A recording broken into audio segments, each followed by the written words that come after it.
Atëherë shkojmë me pyetjen e dytë, hoc, ku thotë kështu. Selam aleikum, shejh. Deshta një pyetje më e bën në lidhje me lidhjen e namazeve. Unë jetoj në Austri dhe kam shtëpi, domethënë këtu në Shkup. Dhe kur të vi në pushime, në javën e parë e bëj bashkimin e namazeve dhe i shkurtoj. Deshta të ves, a duhet të fali normal në kohë pa shkurtesë apo si të veproj? Allahu të ruaj. Selam aleikum. Wa aleikum selam. Sa i takon çështjes së namazeve, do të ky vllau pasi që është vendasi i Maqedonisë, Shkupian, nuk e di. Po, Shkupian. Se Venerova është Shkupian.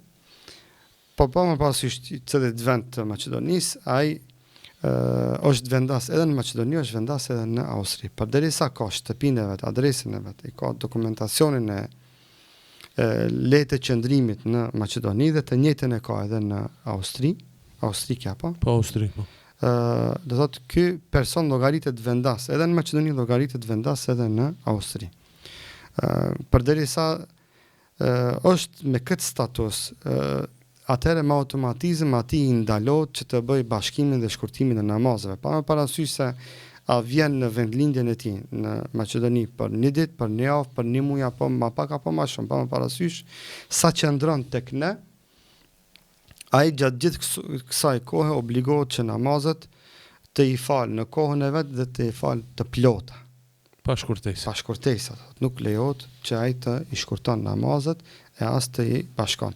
Një gjë të tillë lejohet vetëm kur është duke ardhur prej Austrie për Maqedoni dhe duke shkuar prej Maqedonie për Austri. Gjatë udhëtimit. Po, e kjo vlen ai nëse shkon prej Austrisë, hipotetikisht flasim, nëse shkon prej Austrisë në Gjermani është ai udhëtar dhe atje mund të i bashkon dhe shkurton namazet, apo prej Maqedonisë shkon në Turqi për shembull, atëherë në Turqi është pse ai s'ka leje qëndrimi as për Turqi, as për Gjermani, as shtëpi, as nuk ka ndonjë status që atij ja mundson qëndrimin në kohë më të gjatë në këto dy vende që janë neutrale. Kurse statusin e vendasit e ka edhe në Maqedoni, e ka edhe në Austri, që ta bën me dije se mundet në konceptin islam njeriu të jetë vendas i dy vendeve, pasi që ai ka rregulluar statusin e tij do thotë të banimit edhe të dokumentacionit në dy vende të ndryshme, dhe kjo do thotë asgjë nuk është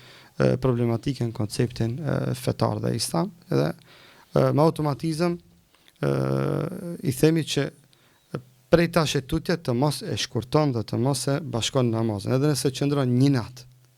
Ajo është vendas kur vjen në vendlindjen e tij dhe është vendas kur shkon në Austri, në atë vendin ku ai jeton edhe punon.